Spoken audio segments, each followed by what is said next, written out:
Bismillahirrahmanirrahim. Alhamdulillahi rabbil alamin, wassalatu wassalamu ala rasulillah wa ala alihi wa sahbihi wa man walah. Wa la hawla wa la quwwata illa billah. Allahumma ighfir lana wa li walidina wa li masyayikhina wa liman lahu haqqun alaina wa lil muslimina wal muslimat. Allahumma hdina lima ikhtulifa fihi minal haqqi bi'idnik innaka tahdi man tasya' ila siratin mustaqim. Kita lanjutkan. Kemarin kita sudah membaca tentang marhalah at-tashri' di zaman Nabi sallallahu alaihi wasallam sampai wafatnya Nabi sallallahu alaihi wasallam. Dan di marhalah tersebut kekhususannya adalah lebih terfokus kepada pembahasan usuluddin. Dan yang harus kita pahami ya, bahwasanya pembagian dalam masalah agama terbagi menjadi usul dan furu' itu bukanlah pembagian yang dikenal di zaman salaf. Tetapi pembagian tersebut bukan berarti terlarang. Oleh karenanya para ulama menyatakan bahwasanya yang menjadi ibrah adalah isi kandungannya, maksud dan tujuannya. Sehingga sebagian ulama mengingkarinya, dan yang diingkari itu adalah pembagian versi al-Mu'tazilah, versi ahli bid'ah, yang menjadikan usul dan furu' berbeda. Yang mereka menjadikan usul itu adalah masalah yang berkaitan dengan hadis-hadis mutawatir saja. Kalau yang dia tidak mutawatir, dia namanya furu'. Nah, ini pembagian versi siapa? Mu'tazilah. Ya. Hadis mutawatir itu hadis yang dia sudah pasti sahihnya. Ya, tidak perlu dikaji. Karena yang meriwayatkan banyak, yang tidak mungkin mereka berdusta. Maka versi Mu'tazilah, kalau dia riwayatnya seperti itu, yaitu mutawatir, maka boleh ditetapkan dalam bab akidah. Ya, kalau hadisnya tidak mutawatir, tidak boleh. Nah, ini pembagian yang tidak dikenal oleh para muhadditsin. Nah, sehingga pembagiannya batil. Dan beberapa hal lain lagi yang disebutkan di dalam mazhabnya Mu'tazilah. Tetapi kalau dia yang dimaksud adalah usul, pembagian usul dan furu' untuk membedakan masailuddin, yaitu usul agama adalah masalah-masalah yang qat'iyat, yang qat'i, yang dia disepakati. Sedangkan furu' adalah masalah-masalah dhanniyat yang dia diperselisihkan para ulama. Maka pembagian tersebut benar, ya, tanpa merendahkan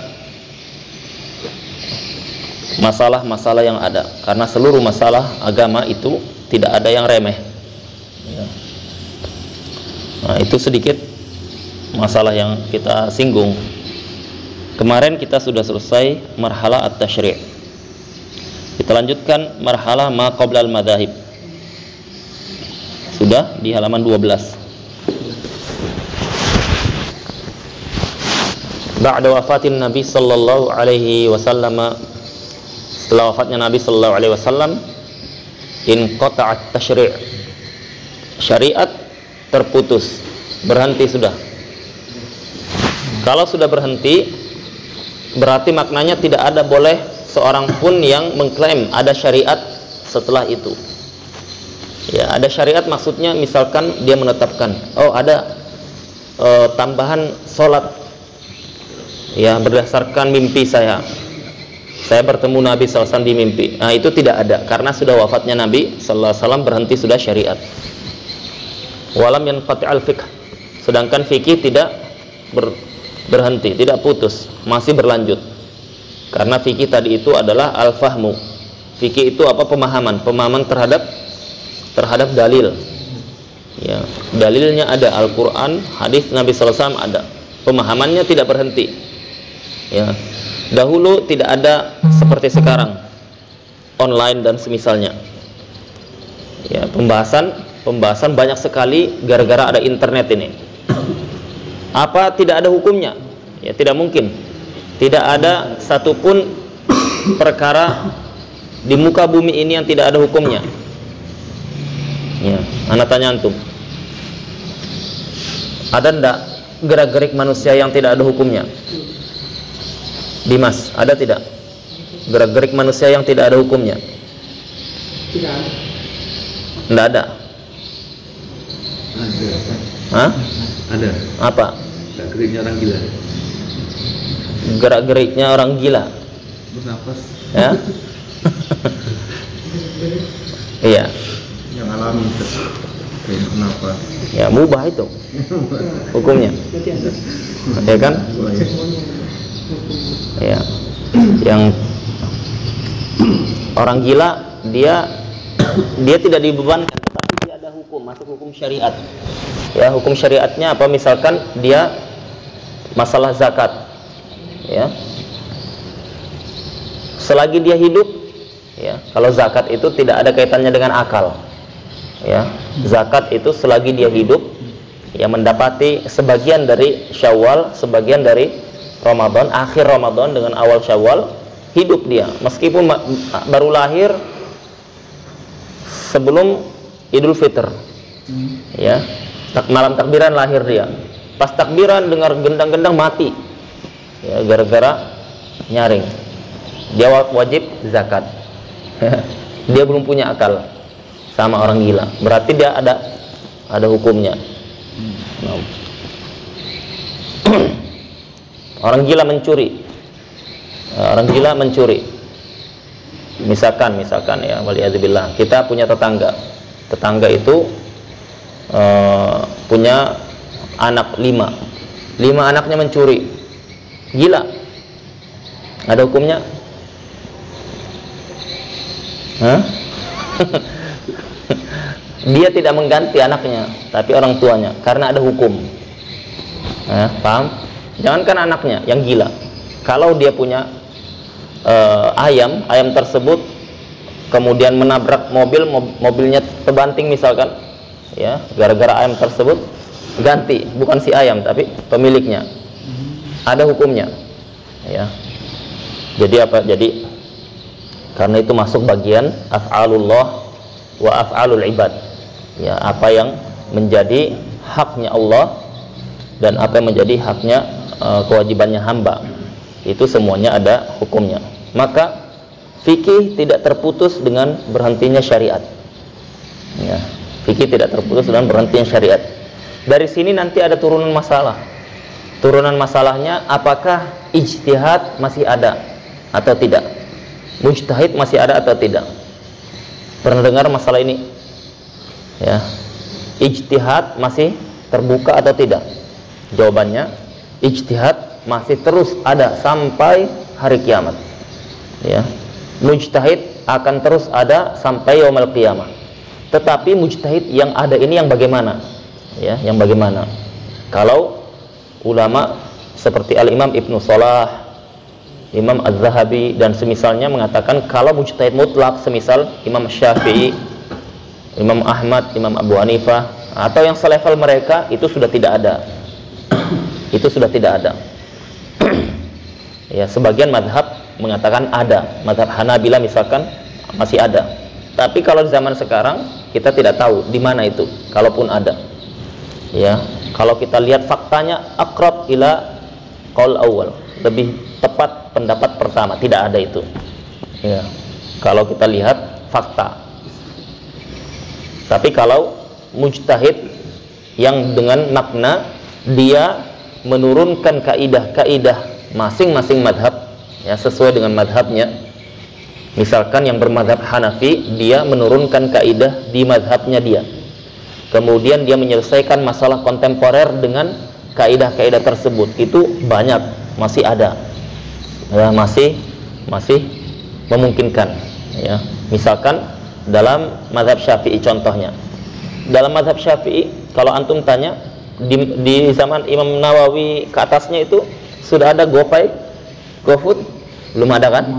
Belum ada. Nah, itu ada hukumnya tidak dalam mazhab Syafi'i? Anak tanya, dulu kan tidak ada. Di kitab-kitab juga tidak ada. GoPay hukumnya ini tidak ada di zaman itu. Internet belum ada. Anak tanya antum, bisa tidak kita menjawab hukum itu dengan mazhab Syafi'i? Jawabannya bisa. Dan mazhab Hambali bisa, mazhab Maliki bisa, semua mazhab mujtahid bisa. Kenapa? Karena masalah tersebut itu ada kaidah-kaidahnya yang bisa kita gunakan untuk menjawab masalah-masalah yang belum dibahas mereka. Nah, kalau ijtihad dalam makna yang seperti ini ada, ya.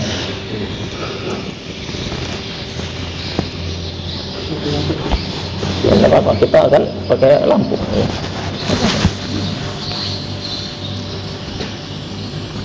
Nah, Nanti nggak kelihatan. ya. Ya? Tidak kelihatan orangnya, tidak ada orang ini nggak kelihatan. Nggak apa-apa di sini ya. Baik, ya. Lanjutkan. Fakana sahabatu, paham ya masalah ini ya? Tadi berupaya kalau setiap penjelasan per penjelasan itu dipahami, ya. Karena kalau kita kaji itu berarti penting, ya. Fakana sahabatu ridwanullahi alaihim yastanbituna minal kitabi was sunnah wa yuftuna an-nasa. Dan para sahabat dahulu mereka beristinbat. Istinbat itu adalah mengkaji dalil dengan metode usul fikih. Minal kitab, dari kitab dan sunnah. Dan mereka fatwa kepada masyarakat di zaman itu. Jadi fikih tidak terputus dan sahabat mereka beristinbat, ya. Istinbat itu tadi mengkaji dalil dari masalah-masalah yang ada. Masalah yang ada itu dikaji dengan bahan baku dari kitab dan sunnah. Kemudian difatwakan. Wa baraza fi sahabati, dan muncullah dari sahabat adadun min fuqaha, jumlah dari para fuqaha. Fuqahanya siapa ini? Para sahabat. Alladzina nuqila anhum al-fiqhu, yaitu orang-orang yang dinukil dari mereka fikih wal fatwa dan fatwa. Ala tafawutin bainahum, ya, dengan tingkatan-tingkatan di kalangan mereka. Fi kasrati dzalika, dalam jumlah banyaknya fatwa mereka. Tsumma dzahara ba'da dzalika 'adadun minal fuqaha tabi'in, kemudian muncul lagi setelah itu sejumlah dari fuqaha di kalangan tabi'in, alladzina tafaqqahu 'ala sahabati radhiyallahu anhum, yang mereka belajar dari sahabat radhiyallahu anhum. Wa syakkalat tabaqatus sahabati wat tabi'in, kemudian terbentuklah generasi sahabat kemudian tabi'in, marhalah ma qablal madzahib al-fiqhiyah, yaitu fase sebelum mazhab fikih. Berarti fase tasyri' setelahnya fase sebelum mazhab fikih, mazhab yang 4. Nah, disebutkan bagian situ masa sahabat, masa tabi'in, kemudian masadir. Ya, masadir itu apa? Masadir itu apa? Referensi para ulama di zaman itu. Masadir fiqh hadhil marhalah. Ya, referensi mereka ada 2, menggunakan musnadah, ya, yang dia itu bersanad. Yang kedua ghair musnadah, yang dia tidak bersanad. Kalau yang bersanad itu disebutkan ada 3 kitab induk, Musannaf Abdul Razzaq, kemudian Musannaf Ibn Abi Syaibah, kemudian Al-Awsat Ibnul Munzir, ya. Ibnul Munzir di antara ulama yang menukil ijma' biasanya, ya. Ini kitab-kitab pendahulu. Maksudnya kalau kita mau kaji pendapat ulama, tabi'in dan sahabat dari kitab ini, ya, kita mau tahu ini pendapatnya Khulafaur Rasyidin. Nah, carinya di kitab seperti ini. Meskipun tidak mesti semua masalah ada, ya. Kemudian kitab fikih muqaran, ya. Kita fikih muqaran itu yang tidak ada sanadnya. Maksudnya dia ada sanadnya musnadah ini disebutkan, diriwayatkan dari fulan ya, sampai ke pendapatnya Abu Bakar misalkan, Abu Hurairah. Nah, itu musnadah maksudnya, bersanad ya. Kalau yang tidak bersanad itu kita fikih muqaran, karena dia statusnya bukan sedang ingin menukil secara sanad, tetapi ingin menjelaskan khilaf para ulama. Fokusnya di situ. Ya, apa ada sanadnya? Ada, tetapi tidak dimunculkan karena fokusnya bukan itu. Kalau pembelajar yang dia detail, ya, teman-teman kita misalkan di Darul Hadis yang seperti ini itu dipreteli semua. Jadi ambil kitabnya, dikaji.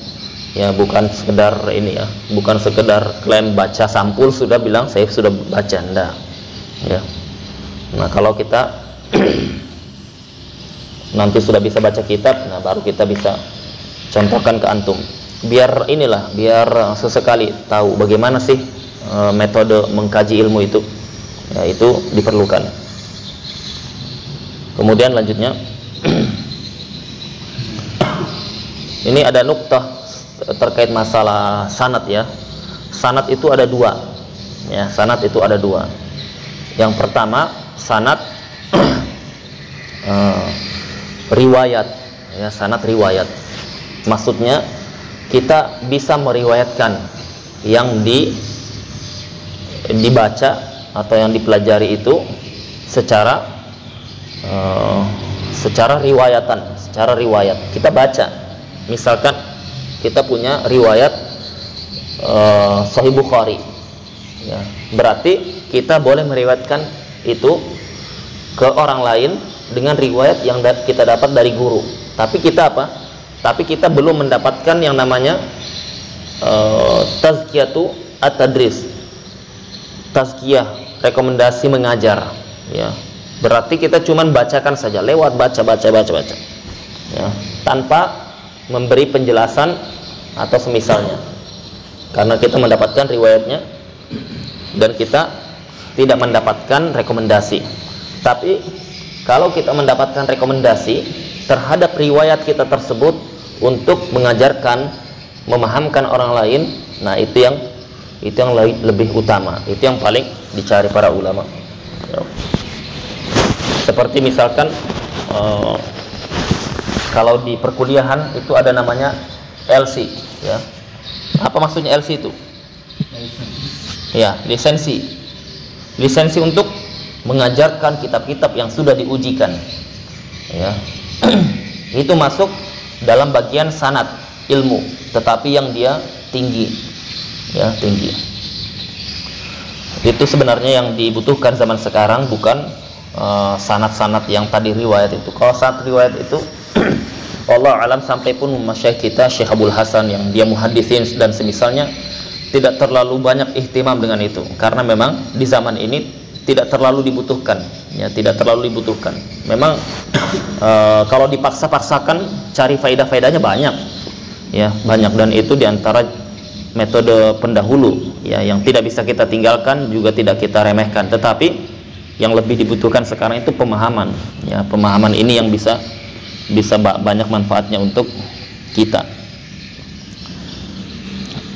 Alladzina hufizat anhumul fatwa, orang-orang yang dihafal darinya fatwa, min ashabi Rasulullah, dari sahabat Rasul sallallahu alaihi wasallam itu 130 jiwa nafsan. Ya, 130. Berarti kalau kita ditanya jumlah sahabat yang jumlahnya ribuan, itu tidak semuanya ahli fatwa. Yang ahli fatwa hanya 130 para sahabat. Al-muktsirun, ada yang banyak, ya, ada 7 orang yang banyak fatwanya. Coba lihat di sini. Sunnatullah, sudah tidak semua yang dia ahli ilmu kemudian dia diharumkan namanya atau dikenal sepanjang sejarah namanya. Ada yang dia itu lebih banyak berkecimpung di dunia fatwa, ada yang lebih banyak berkecimpung di dunia selain fatwa. Nah, ini yang muktsirun, ini yang paling banyak fatwanya, ya. ada Umar, ada Ali bin Abi Thalib, Ibnu Mas'ud, Bunda Aisyah radhiyallahu anha, Zaid bin Thabit, Ibnu Abbas dan Ibnu Umar, ya. Dari 7 ini nanti mereka yang dikenal dengan dominasi fatwanya lebih besar lagi itu 4 orang, yaitu Ibnu Mas'ud, Zaid, Ibnu Abbas dengan Ibnu Umar, ya. Kenapa yang lainnya tidak? Karena tersibukkan dengan perkara lain, ya, seperti mengurus negara, mengurus jihad, ya, itu kan butuh semuanya, butuh fokus. Makanya seperti ini, antum dalam masalah apapun, antum lihat passionnya antum masing-masing, punya kelebihan di mana, punya nilai tambah di mana, itu dikuatkan. Ibaratkan kayak kampak itu, bagian tajamnya itu yang diasah, jangan bagian tumpul. Lama ndak bisa jadi, ya. Kalaupun jadi itu paling maksimal 60-70%. Kalau sisanya itu ndak bisa. Misalkan ada di antara antum yang ana punya keahlian apa ya, misalkan Abu Syafiq bisa mengedit video dakwah, dikembangkan itu, ya, karena itu bisa dibutuhkan untuk dakwah, untuk membantu. Ndak bisa, ndak bisa seperti itu, ya. Pak Iwan mungkin tidak bisa seperti itu, Ustadz Hendro mungkin tidak bisa seperti itu. Tapi apa? Kita saling melengkapi sesuai dengan yang kita punya, ya. Yang kedua al-mutawassitun, yang dia lebih sedikit dari yang pertama. Ini ada Abu Bakar radhiyallahu anhu. Coba lihat, Abu Bakar tidak masukkan namanya di awal kan? Ijma ulama ahlu sunnah, sahabat yang paling berilmu setelah Nabi SAW adalah Abu Bakar. Ijma mereka, ya, yang paling berilmu. Tetapi tidak masuk yang kelompok pertama, Abu Bakar ini. Berarti yang jadi patokan itu bukan apa? Bukan banyaknya fatwa, banyaknya hadis, banyaknya riwayat, bukan. Banyaknya hafalan, bukan. Banyaknya kitab yang sudah dikaji, bukan. Ya, banyaknya guru yang sudah dia datangi, ya, bukan. Ya, ndak ada bedanya antum sudah pernah belajar ke luar negeri dengan di dalam negeri, ndak ada bedanya.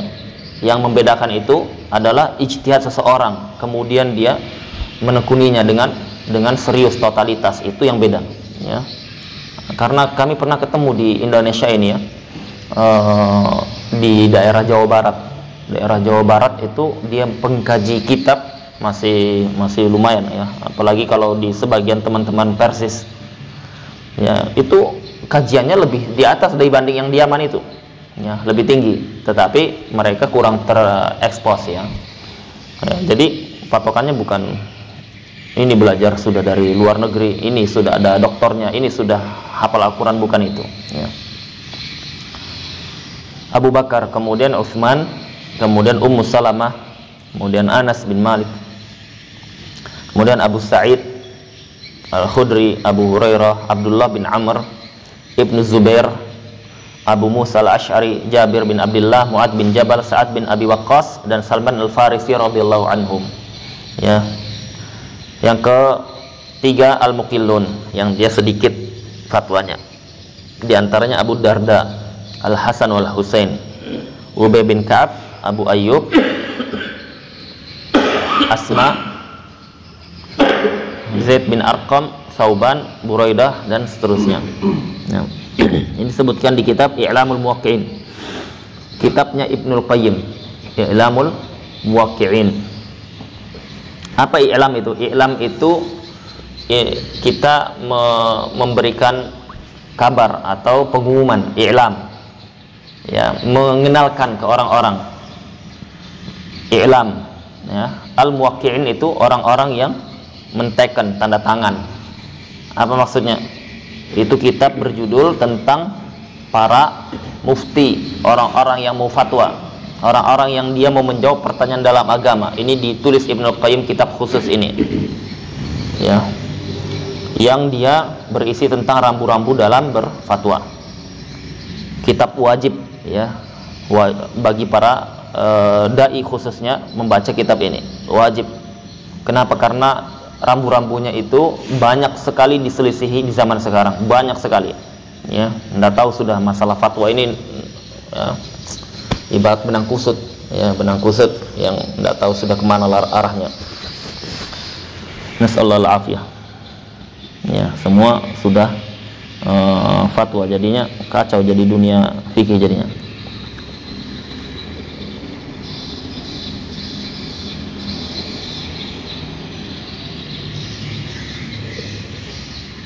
Kami pernah, ini ada pengalaman ya, waktu itu kita belajar kitab Muqaddimah Hadramiyah. Ketika belajar itu ada di syarah, ya, kami baca, Syekh ini apa maksudnya? Penasaran dengan pembahasan itu. Kita tanya Syekh, Syekhnya bilangnya wallah alam, ana ndak tahu, ndak paham. Coba kita cari dulu, dicari. Karena memang pembahasan itu berkaitan dengan bahasan yang kami kaji waktu itu, dikaji oleh guru kita. Dicari-cari tidak dapat, sampai agak nyerah lah syekhnya. Kalau kita tidak dapat ini, kita tidak lanjut dulu pelajaran. Jadi berhenti pelajaran, cari masalah itu. Jadi tidak lanjut terus. Syekhnya, saya telepon Syekh Ali dulu, gurunya, ya, Syekh Ali Bukhari telepon. Ya Syekh, ya, ma'ana masalah, kami punya masalah ini dan itu, ya, dibacakan masalah itu. Syekh Ali Bukhari mengatakan, bilangnya, jangankan kalian, saya aja tidak paham katanya. Ya, jangankan kalian, saya aja tidak paham. Ya, nanti kita cari masalah itu. Jadi guru kita itu ketika dia tidak tahu, dia bilang tidak tahu. Ketika dia tidak tahu, dia bahas, bukan ditinggalkan gitu aja. Kemudian dia berusaha tanya gurunya. Nah, gurunya juga tidak tahu. Gurunya juga jawab, nanti kita bahas, kita kaji, cari. Nah, kalau zaman sekarang gimana? Di Facebook itu ada pertanyaan, bukan dia yang ditanya. Ustadz ditanya, di komentar itu ada yang jawab, oh begini, pernah saya baca seperti ini, atau menurut saya seperti itu. Kacau, ya, kacau. Sudah tidak ada warak, tidak tahu kemana sudah. Bahaya yang seperti itu, ya, bahaya. Ya, itu disebutkan oleh Al-Imam An-Nawawi rahimahullah ta'ala, kitab Al-Mufti, Adabul Mufti wal Mustafti, di bab pertama. Ya, jadi Imam Ibnul Qayyim itu menukil dari kitabnya beliau, Imam An-Nawawi. Imam An-Nawawi menukil dari kitabnya Ibnu Salah. Ya.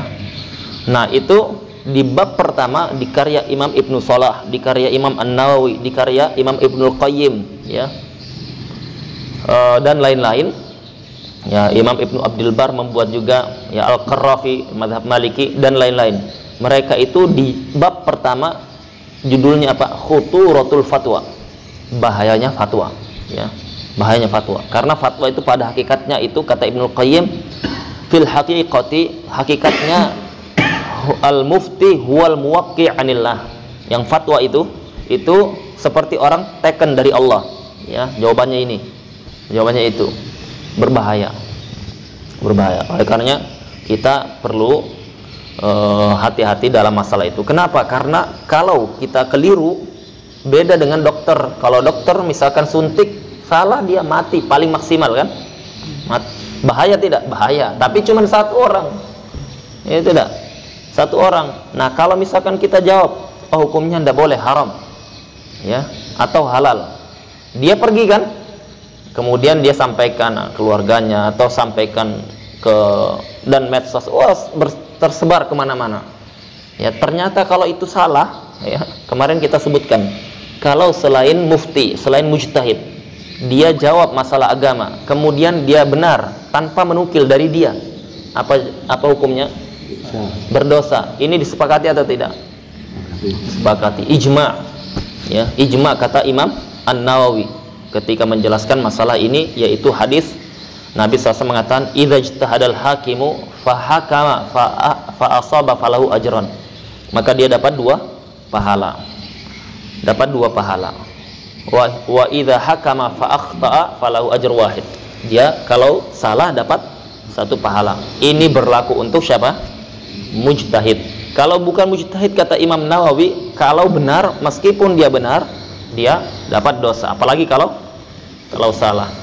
Itu kalau dia tidak menukil, ya, kalau dia tidak menukil, ya. Kalau dia menukil, maka dia seperti apa? Seperti jawabannya tersebut ini ada khilaf para ulama. Ya, ini menukil lah. Ya, kita menukil pendapatnya madhab Maliki atau madhab Syafi'i, menukil. Ya, ini dibolehkan atau tidak? Ini khilaf para ulama. Khilafnya kuat dua madhab dalam masalah ini. Ya, ada madhab yang mengatakan tidak boleh, tetap haram hukumnya. Karena kenapa alasannya haram? Yang diizinkan Allah Subhanahu wa taala untuk berfatwa itu hanya mujtahid.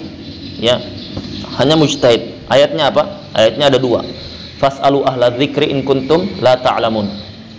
Tanya ahlu dzikir kalau kalian tidak tahu. Ahlu dzikir di sini adalah mujtahidun, ya, para imam mujtahid, dan ini adalah ijma para ulama. Ya, dinukil oleh Imam Nawawi juga ada syarah Sahih Muslim. Yang kedua ayatnya Allah Subhanahu wa taala mengatakan falau rudduhu ila rasul wa ila ulil amri minhum la'alimahu alladhina yastanbitunahu minhum. Kalau mereka itu kembalikan kepada rasul dan kepada ulil amri. Ulil amri di sini adalah para ulama, ya, para ulama. Niscaya alimahu, niscaya akan mengetahui hukumnya. Siapa itu? Alladzina yastanbitunahu minhum, yaitu ahlul istinbat. Siapa ahlul istinbat itu? Mujtahid, ya, mujtahid.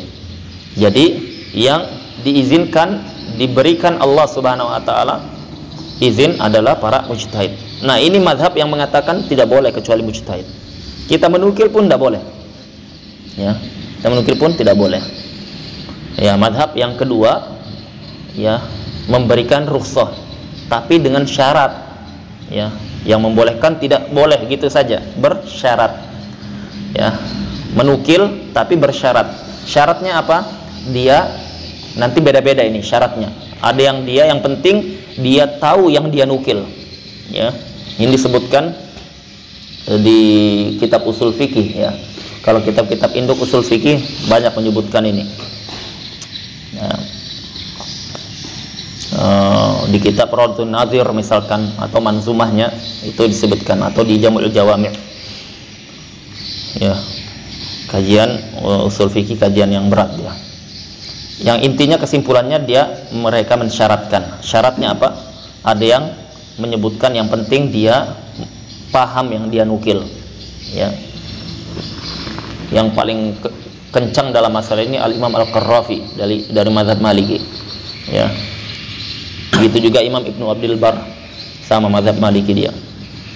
Dia ketat sekali. Tidak boleh sama sekali melakukan qiyas, ya. Maksudnya, oh, masalah ini dalam mazhab Syafi'i saya tahu persis, tapi masalahnya antum itu dekat, mirip dengan itu. Tapi bukan ini, masalahnya mirip. Ini boleh hukumnya sama. Ini melakukan qiyas sudah. Ini tidak boleh. Ya. Jadi artinya apa? Ya, kita ingin pahamkan bahwasanya masalah penukilan, ya, masalah penukilan pun itu para ulama sampai seperti itu. Sampai ada yang menutup pintu, tidak boleh sama sekali. Kalau bukan mujtahid tidak boleh. Lah bagaimana zaman sekarang kalau seperti itu? Iya, kalau zaman sekarang tidak ada, berarti wajib umat ini untuk tahsil, untuk mencari siapa yang bisa dia mumpuni untuk dia bisa jadi mujtahid. Ya, wajib. Kalau tidak, masuknya berdosa semuanya, karena tidak ada satupun yang menggugurkan kewajiban. Ya, nah itu mazhab yang pertama. Mazhab yang kedua mengatakan tidak. Ya, mazhab yang kedua tidak. Cukup dia itu menukil dan dia paham dengan nukilannya. Dan ini yang diamalkan, kata Al-Imam Ibnu Salah, dari zaman ke zaman. Bukan karena dia itu mufti, bukan, tetapi karena lid-darurah. Ya, paham ini. Al-Imam Ibnu Salah, Imam Ibnu Salah itu di atasnya Imam Ibn Hajar, di atasnya Imam An-Nawawi keilmuannya. Kalau masalah hadis dia sudah ininya, senternya. Ya. Jadi dia katakan, kenapa kita sekarang boleh menukil? Karena lid-darurah, darurat. Ya, jadi dia menghikayatkan di zaman dia. Di zaman dia karena darurat. Ya, kenapa darurat? Karena tidak bisa kita mencapai derajat ijtihad sudah. Ya, karena Imam Ibnu Salah diantara yang berpendapat bahwasanya pintu ijtihad itu sudah tertutup sejak abad ketiga, ya. Kalau ulama lain sejak abad keempat, beda itu aja.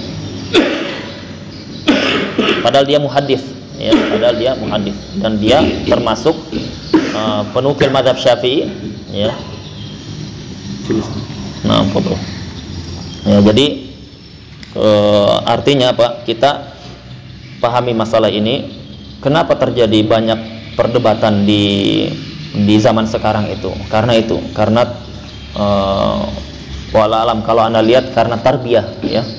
Karena tarbiyah dari guru itu pengaruh. Kalau dia ditarbiyah untuk jangan terlalu banyak bicara masalah yang kalian tidak punya ilmunya, kita akan lebih jaga diri, ya, lebih wara'. Tapi kalau sudah gurunya dilihat bantah sana bantah sini, fatwa sana fatwa sini, muridnya pun akan sama, ya, ngikut dia, ya, tidak, ya. Jadi di zaman dahulu seperti itu. Kemudian di situ dilanjutkan al-fiqhu wal ilmu intasyara fil ummati. Fikih dan ilmu tersebar di umat ini. An ashab Ibnu Mas'ud, dari sahabat-sahabat Ibnu Mas'ud, wa ashabi Zaid bin Thabit, dan sahabat-sahabat Zaid bin Thabit. Ashab di situ maksudnya adalah murid, ya. Ashab itu murid-muridnya mereka, ya. Wa ashab Abdullah bin Umar, sahabat-sahabat murid-muridnya Ibnu Umar, dan ashabi Abdullah ibn Abbas, ya. 4 itu yang disebutkan Ibnu Qayyim dalam kitab I'lamul Muwaqqi'in. Disebutkan di sini madrasah di zaman sahabat itu ada 3 di Madinah, Mekah, Irak. Ya, muassisnya, pendirinya sebenarnya bukan mereka yang mendirikan madhab, ya, bukan, ya, tetapi itu tadi karena mereka punya dominan dalam masalah fatwa lebih banyak, karena memang tadi passionnya di situ, lebih punya kelebihan di situ, jadi banyak fatwa jadinya, ya. Zaid bin Thabit, Ibnu Umar, Ibnu Abbas, dan Ibnu Mas'ud, 4 itu, ya. Di Madinah disebutkan Zaid bin Thabit dan Ibnu Umar. Kalau mau melihat ini di kitab Ibnu Qayyim disebutkan di I'lamul Muwaqqi'in, tetapi lebih terperinci lagi di kitabnya gurunya Imam Bukhari, Ali bin Al-Madini, ya, di kitab Al-Ilal, dari halaman 7 sampai halaman 11 itu disebutkan masalah ini, ya. Jadi disebutkan riwayat siapa sih yang lebih banyak fatwa-fatwanya di zaman sahabat, kemudian murid-muridnya sampai ke a'imah arba'ah, ke imam yang 4 itu disebutkan silsilahnya, sehingga kita dapati bahwasanya sejak zaman dahulu para ulama itu mengikuti metode mazhab gurunya, ya, mazhab gurunya di sejak zaman sahabat Nabi Sallallahu Alaihi Wasallam, ya. Di Mekah misalkan itu ada Ibnu Abbas, murid-muridnya ada, ya, ada Amr bin Dinar, ada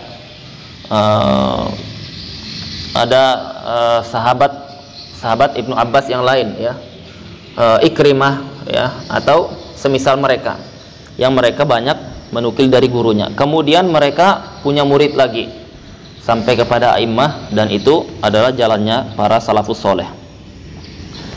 Tetapi, ya, bermadhab di zaman itu berbeda dengan sekarang, ya. Jangan digambarkan sama seperti kita belajar Abi Syuja dulu, enggak, beda. Mereka itu punya ilmu alat, ilmu bahasa, ilmu usul fikih, ilmu usul hadis, ya. Itu alat untuk apa? Untuk ijtihad. Nah, di zaman itu mereka langsung menjelaskan dalil, bicaranya dalil.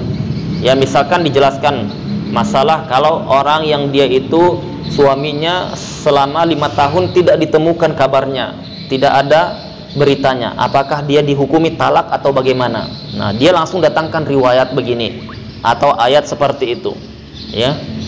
Jadi bukan seperti di zaman kita, yang kita itu fokusnya ke gambaran masalah.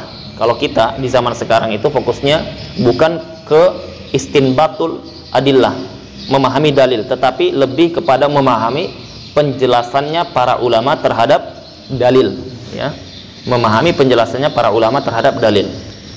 Semalam sudah kita singgung itu kan, ya, yang belajar santri kalam itu ada ilmu alat dipelajari di zaman dahulu untuk apa? Untuk ijtihad. Di zaman sekarang ilmu alat itu dipelajari untuk memahami penjelasannya atau ijtihadnya para ulama, ya, itu bedanya.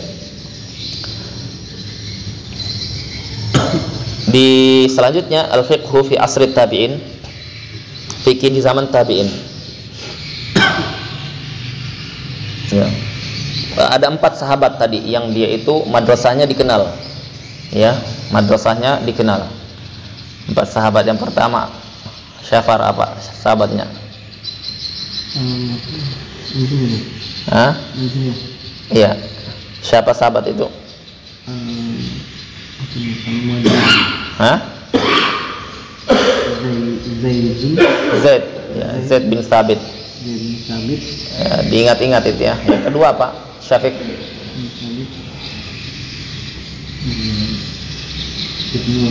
Ibnu Umar. Yang ketiga, Dimas. Ibnu Abbas. Yang keempat apa? Ali. Ibnu Mas'ud. Ya. Yang ada yang paling tua siapa? Ibnu Mas'ud. Dia di Irak. Ya. Kemudian Ibnu Abbas, kemudian Ibnu Umar.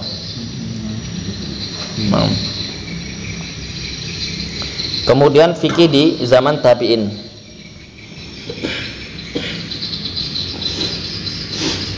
Dan itu apa? Itu dijelaskan oleh Imam Ali ibnul Madini, ya, Ali ibnul Madini, gurunya Imam Bukhari. Tetapi beliau menukil, ya, beliau menukil dari seorang ulama tabi'in, ya, yaitu Masruq. Ya, beliau menukil dari seorang ulama tabi'in bernama Masruq. Ya, beliau yang menjelaskan tentang ada madhab di zaman sahabat, yaitu 3 madhab ini. Zaid tidak disebutnya, ya, Zaid itu disebutkan oleh Imam Ibnu Hazm, dinukil Imam Ibnu Qayyim. Nah. Kemudian fikih di zaman tabi'in, ada di Madinah fuqaha as-sab'ah, ya. Mereka dikenal dengan al-abadilah, ya, karena dia kunyahnya Abdullah atau Abdullah. Fuqaha as-sab'ah. Kemudian Salim. Salim ini muridnya Ibnu Umar, Nafi' juga. Az-Zuhri. Kemudian Imam Az-Zuhri, yang beliau merupakan senternya ahli hadis, Ibnu Syihab Az-Zuhri. Imam Az-Zuhri ini dicatat gurunya lebih 5.000, muridnya entah berapa puluh ribu. Ya, Imam Az-Zuhri ini dia paling banyak periwayatannya. Makanya Imam Az-Zuhri rata-rata hadis itu disebutkan namanya, rata-rata, ya, bermuara ke beliau. Dan beliau itu gurunya dari Imam Malik, ya.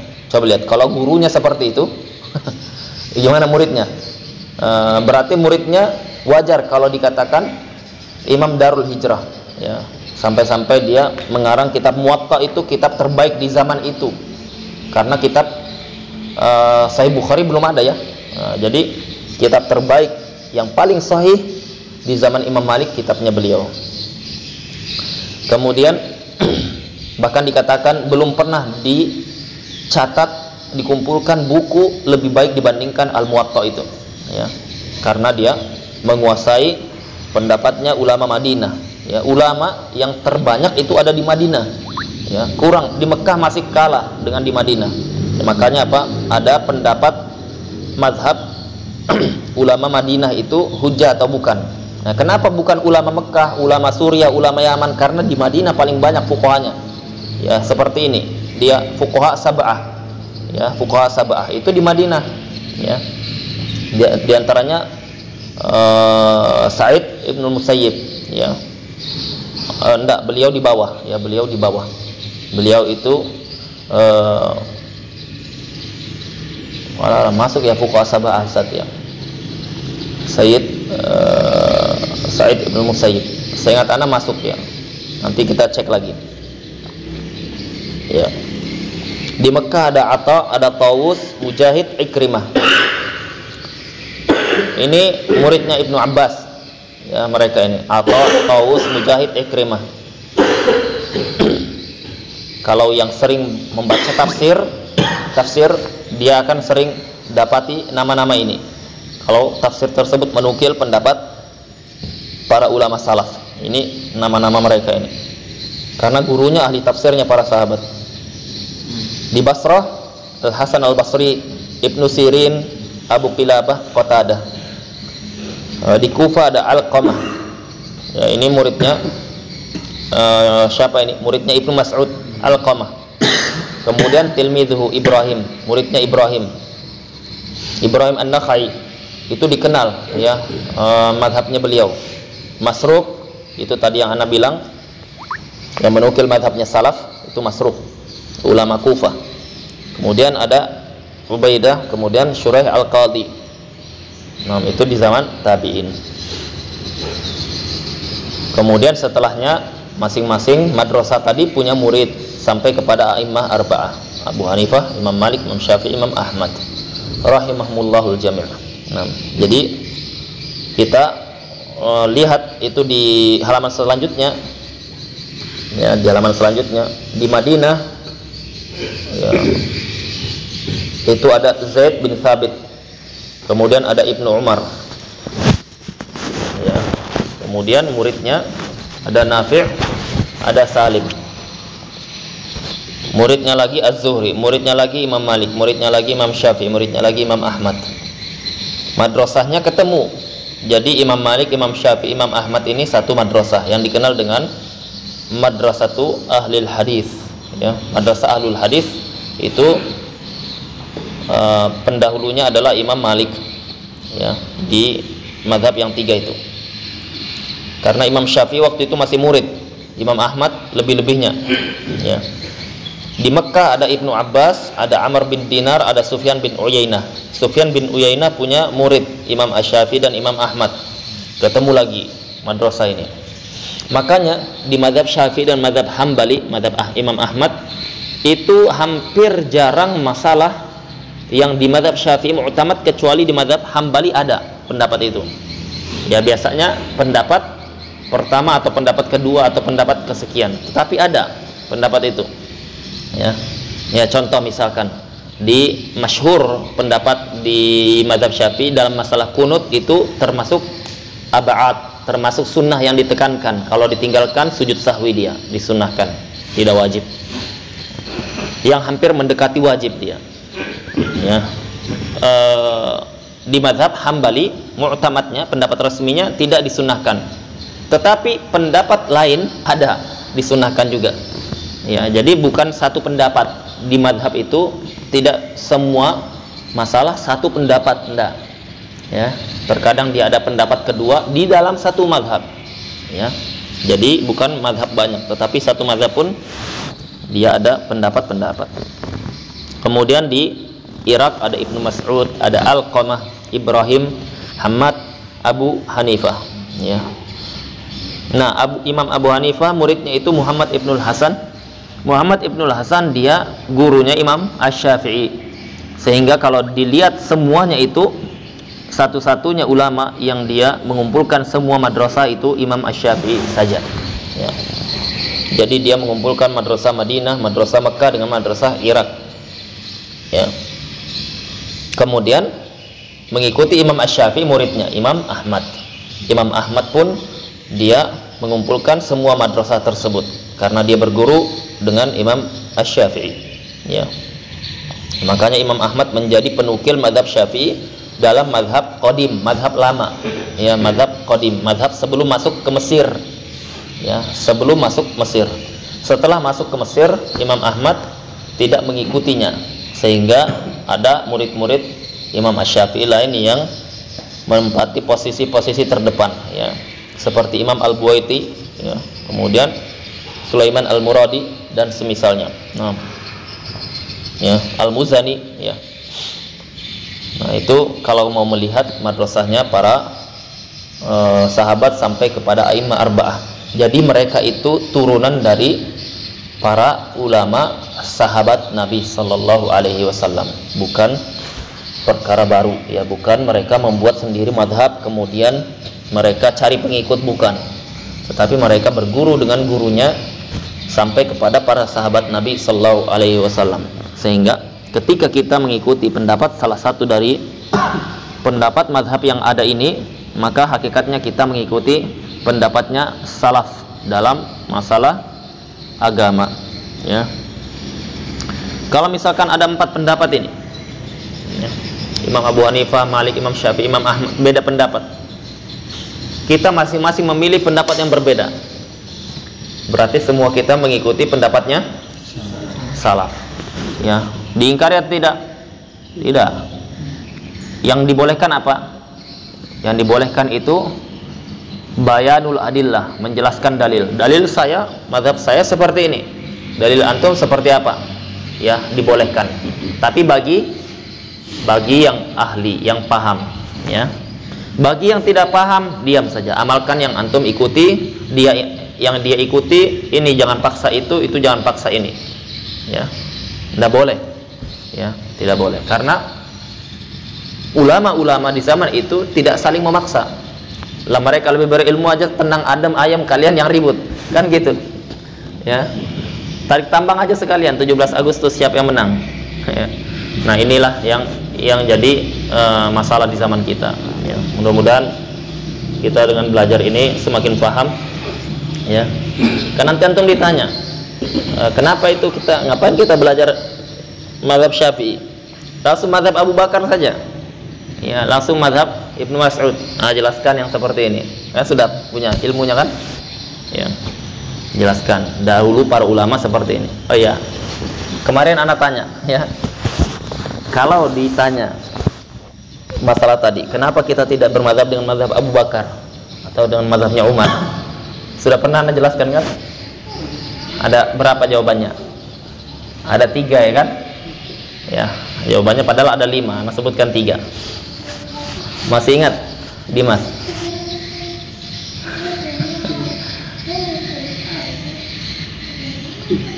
Hah? Masih ingat Abu Syafiq? Antum ikut? Enggak ikut. Uzur berarti. Alhamdulillah. Ali ingat? Enggak ikut juga. Siapa kemarin ya? Di Nurul Ilmi kemarin ya, Ana sebutkan ya. Ana sebutkan di mana ya? Syafar ingat? Syafar ini tidak ada uzur, mestinya dia hadir terus dia, masya Allah dia. Sabiqunal awwalun. Lupa Dimas, tidak ada catatannya antum. Ya. Kemarin kalau saya pertanyaannya, kalau kita ditanya ngapain mazhab Syafi'i, mazhab langsung Abu Bakar, mazhab Umar, siapa lebih berilmu? Sahabat kan? sahabat. Ya. Apa jawabannya? Jawaban yang kemarin. Ya, jawabannya ada 3 kemarin. Yang pertama, karena apa? Karena kita bukan ragu dengan keilmuan sahabat tersebut. Kita sangat-sangat percaya dengan keilmuan mereka. Ya, tetapi tidak memungkinkan kita bermadzhab dengan mazhab mereka. Ya. Tidak memungkinkannya ini alasannya ada 3. Yang pertama, riwayat yang sampai kepada kita, kepada para ulama, itu tidak bisa dipastikan itu riwayatnya benar, ya. Jadi bukan ragu dengan pendapatnya, tetapi riwayatnya, ya. Riwayatnya ini harus dikaji. Nah, yang mengkaji itu kita tidak mampu, yang mampu para ulama. Sedangkan para ulama ketika mengkaji masalah tersebut, mereka apa? Mereka tidak bersepakat, ya, tidak selalu bersepakat menetapkan riwayat ini benar dan tidaknya. Jadi masalah pertama itu dalam periwayatan. Ya, masalah yang kedua ini disebutkan oleh Abil Iz Al-Hanafi, ya, atau disebutkan oleh Sultanul Ulama Iz bin Abdissalam, ya, bukan Abil Iz, ya, Iz bin Abdissalam, mazhab Syafi'i dia. Sebutkan juga dengan Imamul Haramain dalam mazhab Syafi'i. Ya. Jadi masalah pertama di situ. Masalah yang kedua, ya, mazhab para sahabat Nabi Sallallahu Alaihi Wasallam betul mereka lebih berilmu, tetapi masalahnya mazhab mereka itu tidak utuh. Ya, kita mau bermazhab Abu Bakar misalkan dalam masalah sholat, ya, kita cari dari A sampai Z, dia tidak lengkap, ya, tidak lengkap. Ada fatwanya dalam masalah-masalah tertentu saja. Kenapa tidak lengkap? Karena tidak ada hajah untuk dibukukan. Apa yang dia bukukan murid-muridnya Ibnu Abbas dan lain-lain? Ya, karena tidak ada hajah. Ya, tidak ada hajah sehingga mereka tidak bukukan. Sehingga pendapat yang ternukil itu sedikit sekali. Karena sesuai hajah. Ya, sesuai hajah. Kita mau usulnya Ibnu Mas'ud. Bagaimana usulnya Ibnu Mas'ud? Usul fikihnya, cara metode memahami dalil tidak dibukukan karena tidak ada hajah. Karena mereka ahlul ijtihad di lingkungan mereka. Ya. Paham? Nah, itu. Coba misalkan ada yang bilang mazhab Abu Bakar saja kita, ya. Saya dalam masalah salat mazhab Abu Bakar. Ya akhi, saya mau mazhab Abu Bakar. Tunjukkan saya kitab yang mengumpulkan pendapatnya Abu Bakar dalam masalah salat dari A sampai Z, ya. Salat seperti Nabi sallallahu alaihi wasallam. Enggak ada dicarinya itu, enggak bakal dapat, ya. 2 hari sebelum kiamat baru dia taubat. Ya, enggak ada. Ya, dia riwayat-riwayat masalah-masalah tertentu. Kemudian yang jawaban yang ketiga, karena para a'immah ini sudah mengkaji semua riwayat-riwayat yang ada di zaman sahabat Nabi sallallahu alaihi wasallam. Kalau tidak sampai kepada Imam Abu Hanifah, sampai kepada muridnya riwayat tersebut. Kalau tidak sampai kepada muridnya lagi. Kalau tidak sampai kepada Imam Malik, sampai kepada muridnya. Kalau tidak sampai kepada muridnya yang lain, ya. Kalau tidak sampai kepada Imam Syafi'i, Imam Ahmad, sampai kepada murid mereka yang juga ahli riwayat. Jadi riwayat di zaman salaf sudah dikaji oleh para a'immah ini, ya. Kemudian mereka mengkajinya bukan 1-2 orang yang kaji. Itu proyek berjamaah mereka menggunakan usul yang sudah paten. Metodenya terbukukan. Datanya valid, bisa dibaca dari masalah A sampai Z, kita dapati masalahnya lengkap dan utuh, ya. Nah, ini perbedaan kenapa kita itu mengikuti mazhab yang ada dibandingkan mazhab sahabat, bukan karena sahabat di bawah ilmunya, bukan, tetapi tadi alasannya ada 3 itu. Nah, mudah-mudahan bermanfaat. Subhanakallahumma wa bihamdika asyhadu an la ilaha illa anta astaghfiruka wa atubu ilaik. Assalamualaikum warahmatullahi wabarakatuh.